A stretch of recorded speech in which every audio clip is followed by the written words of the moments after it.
오늘 성탄절 예배 나오신 새물교 모든 교우들과 이 시간에 가정에서 인터넷으로 예배드리는 모든 교우들에게 주님의 이름으로 진심으로 축복합니다. 첫 번째 성탄절이었었습니다. 2000년 전이죠. 그때 천사들이 정말 메시아를 기대하고 있는 그 많은 사람들을 향하여 전했었던 첫 번째 말은 바로 이것이었습니다. 적어도 누가복음에 의하면 그것은 큰 기쁨의 좋은 소식이다는 것입니다. 우리가 오늘 함께 읽었었던 말씀에 보면 누가복음이 이렇게 증언합니다. 보라, 내가 온 백성에게 미칠 큰 기쁨의 좋은 소식을 너희에게 전하노라. 여러분, 이 하나님의 좋은 큰 기쁨의 소식이 여러분 삶 속에 충만하기를 주님의 이름으로 축복합니다. 이렇게 왜 큰 기쁨의 좋은 소식일까? 그것은 하나님께서 우리 인간을 구원하기 위해서 죽음과 죄와 저주의 사슬을 끊으시고 하늘의 자녀로 삼아주시고 우리에게 영원한 생명을 부어주시기 위해 하셔서 그 아들 하나밖에 없는 독생자 예수 그리스도를 우리에게 보내주신 날, 그날이 바로 성탄절 오늘이기 때문에 그렇습니다. 이러한 고백은, 성탄절 날의 고백은 누가복음만 그런 것은 아닙니다. 마태복음 2장 10절에 보면 동방에서 별 하나를 보고 이상한 징조를 느껴서 저 멀리 팔레스틴까지 온, 예루살렘과 베들레헴을 거쳐 그 땅까지 온 동방의 박사들도 예수님의 탄생을 알려주는 그 별을 쫓아가면서 그들을 이랬다고 했습니다. 별을 보고 크게 기뻐하고 기뻐하였다. 고단한 길일 텐데도 그들은 고단한 표시를 내지 않았고 정말 위험한 길이었음에도 불구하고 그들은 불안해하지 않았습니다. 별 하나를 보고 쫓아가는 것이었지만 동방 박사의 발걸음은 크게 기뻐하고 기뻐하였다. 그날 밤 또 오늘 본문 14절에 보면 천사들은 하늘에서 하나님을 찬양하며 노래했다고 그랬는데 그들의 찬송은 이렇습니다. 지극히 높은 곳에서는 하나님께 영광이요 땅에서는 기뻐하심 입은 사람들 중에 평화로다. 이런 성경의 여러 가지 증언들을 보면 성탄이 우리에게 주는 은혜는 두 가지인데 바로 기쁨과 평화다는 것을 알 수가 있습니다.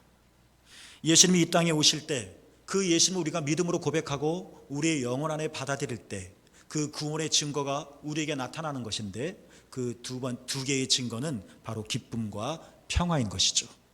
새물교회 여러분, 예수 그리스도께서 우리 모두에게 주시는 이 놀라우신 기쁨과 평화가 여러분 삶 속에 가득하기를 주님의 이름으로 축복합니다.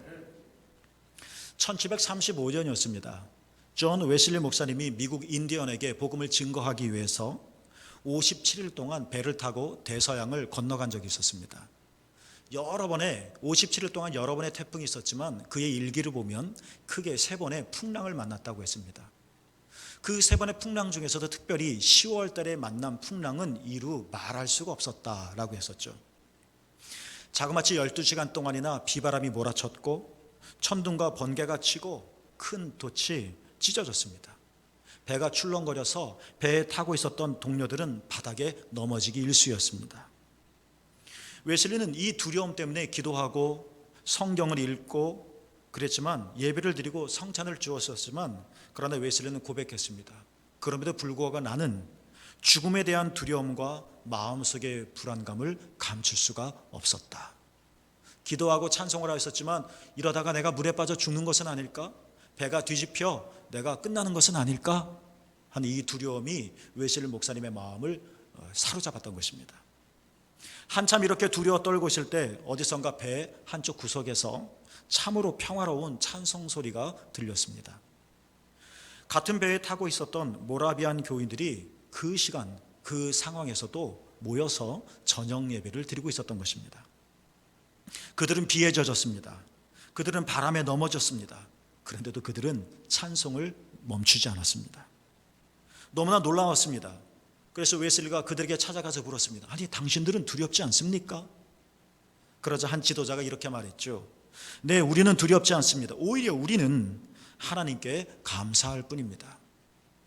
그 말을 듣고 웨슬리가 그래도 남자이고 어른이니까 이렇게 말할 수 있겠거니 생각해서 그래도 어린아이들과 그 여자들은 두려워하지 않겠습니까? 하고 재차 물었죠.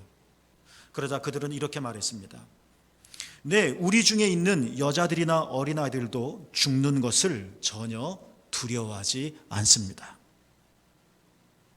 폭풍이 몰아치고 죽음이 바로 옆에 온 듯 느껴지는 이 순간에 전혀 두려워하지 않고 오히려 평화와 기쁨이 가득한 그들을 보고 웨슬리는 큰 충격을 받았다. 이 엄청난 풍랑도, 엄청난 폭풍도 놀라웠는데 이 폭풍과 풍랑보다 그들의 평온함과 그들의 찬송에 웨슬리는 더 크게 놀랐던 것입니다. 미국에 도착했습니다. 거기서 모라비아교 목사인 스판겐버그라고 하는 사람을 만났습니다. 웨슬리는 미국 조지아주에서 인디안들을 선교하기 위한 목적을 가지고 있었는데, 그래서 먼저 오랫동안 와 있었던 스판겐버그 목사에게 인디언들은 어떻습니까? 그들에게 어떻게 선교를 하면 되겠습니까? 하고 물었습니다. 그렇지만 스판겐버그는 이에 대해 대답은 전혀 하지 않고 되려 웨슬리에게 이렇게 물었다고 하죠. 당신은 예수 그리스도를 아십니까? 갑작스러운 그런 질문에 웨슬리는 대답을 머뭇거렸고 겨우 대답한 것이 이런 것이었습니다. 나는 그가 온 세상의 구주라고 알고 있습니다. 이쯤 되면 눈치채고 스판겐버그가 난처해지겠구나 생각해서 질문을 멈출 만도 한데 스판겐버그의 질문 공세는 계속되었죠. 예수님이 당신 자신을 구원하신 것을 아십니까? 물론 이것은 예수 그리스도를 믿으십니까? 라는 질문이었습니다. 그때 웨슬리는 도망가듯이 이런 대답을 했다고 합니다. 나는 예수님이 나를 구원하기 위하여 죽으셨기를 바랍니다. 이렇게 대답해놓고도 확신이 전혀 없고 어정쩡한 대답밖에 하지 못했던 목사라고 생각했었던 자기 자신이 존 웨슬리는 너무너무 부끄러웠다고 했습니다. 예수님이 온 인류의 구주시다라는 사실은 잘 알고 있었고 오랫동안 이렇게 설교를 해왔지만 정작 예수 그리스도께서 나를 위해 죽으시고 예수 그리스도께서 나를 위해 피 흘리셨다는 사실에 대해서는, 이 사실에 대한 믿음에 대해서는 자기 자신이 확신이 없었구나 하는 사실을 비로소 깨닫게 되었습니다. 물론 웨슬리는 대충 사는 사람도 아니었었고 모든 경건의 훈련을 철저하게 한 사람이었습니다. 그가 영국에서 미국으로 57일 동안 대서양을 건너가는 중에서도 계속 풍랑이 치고 죽음을 위협하는 그 상황 속에서도 웨슬리는 정기적으로 기도했고 배 안에서 정기적으로 성경을 읽고 성찬을 나누었고 아이들을 가르쳤고 세례를 베풀기도 했습니다. 목사로서 또는 개인 그리스도인으로서 해야 할 모든 경건의 훈련들을 한 번도 빠짐없이 그 풍랑 속에서도 행했습니다. 그렇지만 웨슬리는 이 두 번의 사건, 그러니까 풍랑 속에서 자기는 두려워 바들바들 떨고 있는데 전혀 죽음을 두려워하지 않고 평온하게 찬송을 부르는 이 모라비안 교도들의 모습에 첫 번째 깜짝 놀랐고, 당신은 그리스도 예수를 믿으십니까? 아십니까? 라는 스판겐버그의 질문에 나는 예수님께서 나를 구원하기 위해 죽으셨기를 바랍니다 라고밖에 대답할 수 없는 자신의 한심한 처지에 놀랐고, 이 두 번의 사건을 경험하면서 웨슬리는 내게는 성령의 역사로 주어지는 내 마음 깊은 곳의 신앙, 말하자면 하나님의 사랑과 예수 그리스도의 속죄의 은총을 마음속 깊이 경험한 적이 한 번도 없었구나 하는 것을 비로소 발견한 것입니다. 이후부터 웨슬리는 마음의 신앙을 추구했습니다. 내 마음이 뜨끈뜨끈해지고 내 마음이 하나님의 사랑에 대해서 활짝 열려져 있고 내 마음이 나를 위해 죽으신 예수 그리스도의 대속의 십자가 은혜에 대해서 살아있기를, 내 마음의 신앙을 계속 추구하고 하나님께 달라고 기도하며 신앙을 생활을 했습니다. 마침내 존 웨슬리는 1738년 마음의 확신, 이러한 내적 확신을 얻게 되었습니다. 학자들은 이 1738년을 존 웨슬리의 2차 회심이다라고 이야기를 합니다. 이렇게 마음의 신앙, 마음의 종교, 내적인 확신을 체험한 이후에 존 웨슬리는 하나님의 나라로 가는 길이라고 하는 제목의 설교에서 이렇게 말을 합니다. 참된 종교, 웨슬리가 말하는 참된 종교란 하나님 나라와 똑같은 개념인데요, 참된 종교, 하나님의 나라는 외적인 것에 있는 것이 아니다 라고 단언을 했습니다. 종교적인 형식, 의식, 그러니까 우리가 기도한다거나 또는 성찬을 받는다거나 또는 성경을 묵상한다거나 또는 교회의 여러 가지 종교적인 예식에 참여한다거나 한 이런 모든 외적인 형식이나 의식은 단지 마음의 신앙, 내적인 구원의 확신에 이르도록 돕는 것일 뿐이지 그 자체로는 의미가 없다라고도 말을 했습니다. 오래전에 사도 바울도 로마서 10장 10절에 이렇게 우리에게 선포했습니다. 사람이 마음으로 믿어 의에 이르고 입으로 시인하여 구원에 이르느니라. 할렐루야. 웨슬리에 의하면 우리도 다 마찬가지인데요, 우리가 교리를 외우고 사도신경 같은 신조에 동의를 하고 이런 외적인 종기를 다 행한다고 해도 우리가 마음의 신앙에 이르지 못한다면 우리는 결코 하나님의 나라를 경험할 수 없다. 웨슬리가 이러한 고백을 하게 된 성경적인 근거는 바울이 로마서 14장 17절에 한 말에 있습니다. 그곳에서 바울이 이렇게 말했죠. 하나님의 나라는, 중간말 빼고, 오직 하나님의 나라는 오직 성령 안에 있는 의와 평강과 희락이니라. 여러분 따라 볼까요? 하나님의 나라는 오직 성령 안에 있는 의와 평강과 희락이라. 성령 안에 있다 하는 이야기는, 성령 안에 있다 하는 얘기는 단순히 공간의 이야기를 뜻하는 것이 아닙니다. 어디 있다 그 말이 아니라 성령으로 말미암아 경험되어지는, 성령을 통해서 경험하는 의와 평강과 희락, 이것이 뭐다? 하나님의 나라다. 여러분, 정말 성령의 놀라운 은혜로 여러분 삶 속에 의와 평강과 희락, 그러니까 하나님 나라가 체험되어지고 바로 여러분 자신의 것이 되어지기를 예수님의 이름으로 축복합니다. 예수님도 약속하셨습니다. 내가 너희에게 세상이 줄 수 없는 평화를 주노라. 우리는 세상에서 일부분 평화를 얻을 수 있습니다. 우리는 어떤 일, 성공, 성취를 통해서 평화를 소유할 수는 있습니다. 그러나 예수님이 우리에게 약속하신 평화는 세상이 줄 수도 없고 세상이 알 수도 없고, 그래서 세상의 평화와는 비교할 수 없는 놀라운 하늘의 신비로운 평화다. 그 약속을 내가 너에게 주겠다라고 약속을 하셨습니다. 하나님만이 주실 수 있는 것입니다. 하나님만이 주시는 것이기 때문에 이 평화는 절대로 세상의 어떤 것에 의해도 우리 영혼과 내 마음이 휘둘리지 아니하고, 이것들에 대해서 이것들에 의해서, 세상 것들에 대해서 내 마음이 움직여지지 않은, 정말 하나님이 내 영혼 깊은 곳에 심어주시는 하늘의 평강인 것입니다. 모든 의심, 고통스러운 불확실성, 이런 것들을 다 몰아내는 하늘의 평화인 것입니다.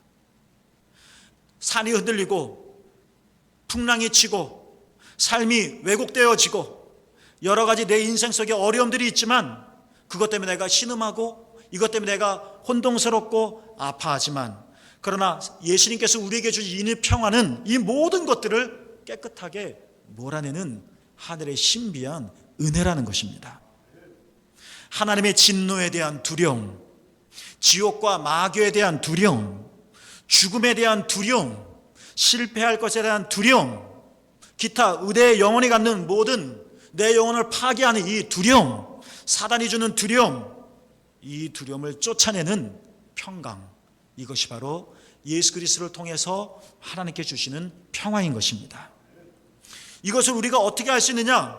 로마서 8장 16절에는 말씀처럼 성령이 내 영에게 내가 하나님의 자녀이다 라고 말씀하시기 때문이고, 내 영이 성령으로부터 나는 하나님의 자녀이구나 라는 음성을 내적으로 듣게 되어지기 때문에 얻게 되어지고 경험하는 하늘의 평화인 것입니다. 희락, 기쁨도 성령이 우리 마음속에 주시는 것입니다. 예수 그리스도를 통해서 이제 내가 하나님과 화목하게 되었다. 오래전 바울의 고백처럼 그리스도 예수의 은혜 안에서 하나님 안에서 즐거워할지어다. 기쁨인 것입니다. 하나님의 자녀라는 새로운 신분, 나의 영적인 신분, 죄의 노예, 죄의 종, 마귀의 사슬에 묶인, 그래서 신음하고 어둡고 캄캄하고 구부려 살 수밖에 없는 인생, 여기서 나오는 한숨과 두려움이 아니라 나는 하나님의 자녀다. 대서양의 풍랑이 내 앞에 몰아오고 어쩌면 그것 때문에 나는 죽는 것은 아닐까라는 의심이 내 안에 밀려 들어오더라도 이렇든 저렇든 이런 일이 생겨도 저런 일이 생겨도 나는 하나님의 자녀다 라는 나의 새롭게 그리스도 예수 안에서 취해진 영적인 신분, 이 신분에 대한 고백에서 나오는 기쁨, 이것이 바로 예수 그리스도께서 우리에게 주시는 하늘의 기쁨인 것입니다. 지금은 부분적입니다. 그래서 지금은 부분적으로 알 뿐입니다. 그러나 사도 바울이 고린도전서 13장에 고백하는 것처럼 그날에는 장차 완전한 모습으로 나타나게 되실 하나님의 영화로우신 모습들을 우리가 보게 되어질 것에 대한 기대감, 그리고 그때는 모든 것이 온전해지고 그때는 모든 것을 알게 되어질 거라는 이 기대감, 이 기대감으로 인해 우리에게 하나님께서 성령을 통해 주시는 이 기쁨, 여러분, 이 기쁨과 이 평화가 바로 성탄의 은총인 것입니다. 성탄절은 하나님이 죄와 고통에 허덕이는 인간을 구원하시기 위해 예수 그리스도를 우리에게 보내주신 날이십니다. 어린아이는 성탄절에 받는 선물을 기대하며 기뻐할 수 있습니다. 길거리의 성탄 캐롤은 젊은이들의 감정을 들뜨게 할 수는 있습니다. 피곤한 직장인들은 하루 쉬는 날로 충분히 만족할 수 있습니다. 그러나 이러한 기쁨들은 일시적인 기쁨일 뿐입니다. 시간이 지나면 사라지고 말 그런 평강일 뿐입니다. 선물을 받으면 우리는 당연히 기쁘고 또 감사해야 할 것입니다. 큰 병을 앓다가 고침받으면 우리의 기쁨은 말할 수 없을 것입니다. 선물보다 이런 질병에서 고침받은 기쁨이 더 큰 것처럼 여러분, 죽음에서 살려주시고 영원히 나와 함께 하신다면 주님께서 이 기쁨은 영원히 사라지지 않는 하늘의 기쁨과 평화가 되어질 것입니다. 올해는 산타클로스가 1월 달에 온다고 합니다. 왜냐하면 산타클로스가 우리나라에 들어오면 2주 동안 자가격리를 해야 되기 때문에 1월 달에 도착할 수밖에 없는 겁니다. 산타클로스도 원하는 때에 도달 못하는 겁니다. 우리의 기쁨과 우리 인생의 평화는 산타클로스에 있는 것이 아닙니다. 우리의 삶의 진정한 생명은 사람에게서 나오는 것이 아닙니다. 우리 삶의 온전한 자유함은 내 외적인 삶의 성취와 성공에서 구해질 수 있는 것이 아닙니다. 물론 맞습니다. 이런 것들은 우리를 편안하게 하고 우리 삶을 윤택하게 할 수는 있을 것입니다. 그러나 이러한 것들은 죽음이 스쳐 지나가면 다 바닷속에 사라져버릴 것들이고, 이 말은 이러한 세상이 주는 기쁨은 끝이 있다는 것입니다. 그러나 예수 그리스도를 통해서 우리에게 주시는 죽음에서 건지신 영원한 은총, 죄에서 건지신 영원한 대속의 사랑, 예수 그리스도를 통해서 우리에게 부어주신 이 성탄의 기쁨과 평화는 영원한 것입니다. 우리의 왕이시고 우리의 구주 되시는 예수님을 사도 바울의 고백처럼 우리의 마음으로 믿어 의에 이르시는 이 성탄의 놀라운 복이 샘물교회 여러분 모두에게 임하기를 진심으로 축복합니다. 우리는 무엇을 따라가고 있습니까? 우리는 무엇에서 기쁨을 찾고 있습니까? 우리는 무엇 때문에 실망하며 우리는 무엇 때문에 낙심합니까? 주님은 영원하시며 주님은 신실하시며 주님은 참되십니다. 가장 비로하고 가장 역겨운 냄새가 나고 가장 낮은 자리에 있고, 그래서 사람들이 한 발자국도 찾지 않고 문 열어 쳐다보지도 않는 오직 말만 있는 이 마구간. 그러나 이 깜깜한 마구간이지만 예수님, 우리의 구원자이시고 왕이신 예수님이 누우시자 그곳에 교회가 세워졌습니다. 하나님의 영광이 임했습니다. 빛이 임했습니다. 마치 성경이 이러한 상징적인 표현처럼, 그러니까 마구간이나 이런 것들이 우리에게 주는 은유적인 의미가 있겠죠. 이 땅의 골짜기들, 이 땅의 움풍 파인 구덩이들, 여러분 삶의 무거운 부분들 걱정하지 않으셔도 됩니다. 아무도 쳐다보지 않는, 방문하지 않는 마구간이었지만 기쁨으로 문을 열어 예수님을 환영하여 마을 구유에 예수님을 모셨더니 하늘의 빛이, 하늘의 영광이, 하늘의 별이 그곳에 임하였었던 것처럼 이러한 우리의 삶이라 할지라도 우리가 아기 예수님을 진심으로 우리 마음에 모신다면 하나님의 영광이 임하게 되어질 것이고, 썩지 않고 상하지 아니하고 빼앗기지 않을 성탄의 기쁨과 평화가 여러분 삶 속에 나타나게 되어질 것입니다. 우리는 무척 혼동스럽습니다. 크리스마스를 이렇게 보낼 거라고는 아무도 생각하지 못했을 것입니다. 그렇지 않기를 바라지만 어쩌면 이보다 더 큰 힘듦이 우리 안에 닥칠지도 모릅니다. 우리는 하루하루 경쟁에 치달려 살기가 쉽지 않습니다.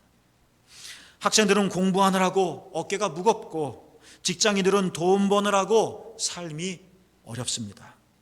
기쁨과 평화는 상실한 지 오래이며 그냥 TV 켜놓고 거기서 재미나게 떠드는 노래와 웃음소리에 우리는 그저 삐죽 웃을 뿐입니다. 기쁨과 평화 상실한 이 시대, 그러나 여러분 우리에겐 희망이 있습니다. 그날이 바로 성탄절인 것입니다. 우리의 왕으로 오시고 우리의 구원자로 오신 예수님을 마음을 열고 깊이 모십시다.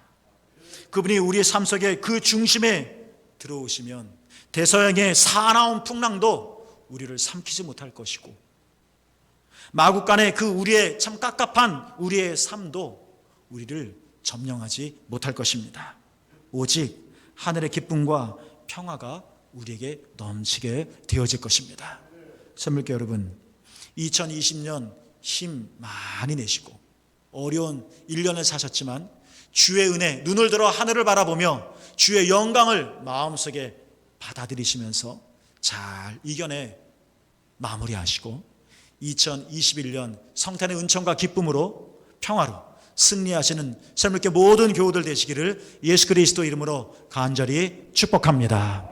아멘. 기도하겠습니다.